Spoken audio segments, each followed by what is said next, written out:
Moi, mon métier, c'est d'élever des brebis, de veiller à leur bien-être et de les protéger des loups qui les attaquent régulièrement. Et pourtant, depuis 2 ans, ce qui occupe une grande partie de mon temps et de mon énergie, c'est de me battre en justice contre une mairie qui nous empêche d'aller sur les alpages où nos bêtes pâturent tout l'été. Et franchement, c'est aberrant.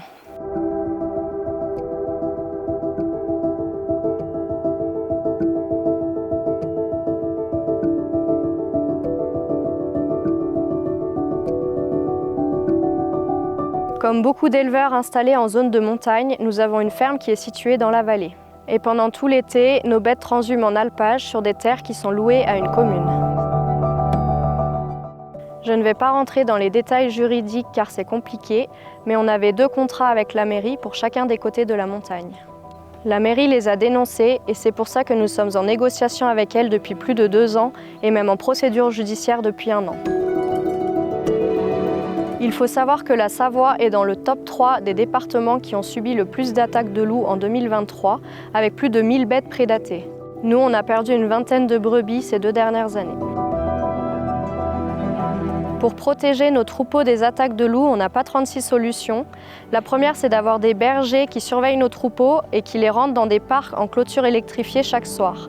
On a donc un berger salarié de juin à octobre qui surveille nos brebis jour et nuit.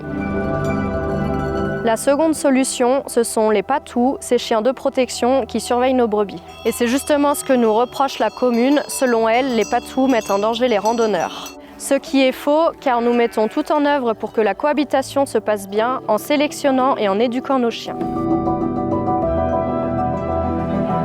On a fait rajouter des panneaux pour expliquer aux randonneurs comment se comporter avec nos chiens de protection.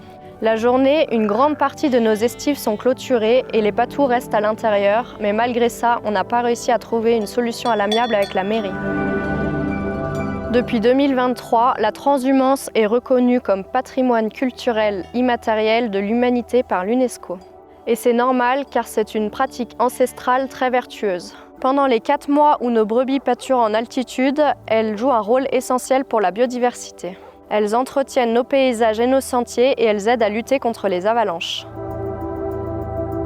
D'un côté, on a l'État qui nous impose d'avoir des patous pour protéger nos troupeaux des attaques de loups, et de l'autre, on a la commune qui ne veut plus de nous en alpage à cause de ces chiens de protection. Bref, on a 2 sons de cloche différents des pouvoirs publics.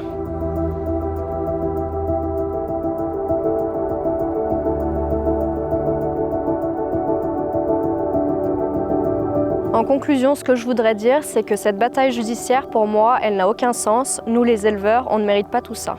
On doit au contraire nous encourager à continuer la transhumance et on doit continuer à nous aider à nous protéger des attaques de loups parce qu'on fait un merveilleux métier et qu'on contribue à notre souveraineté alimentaire.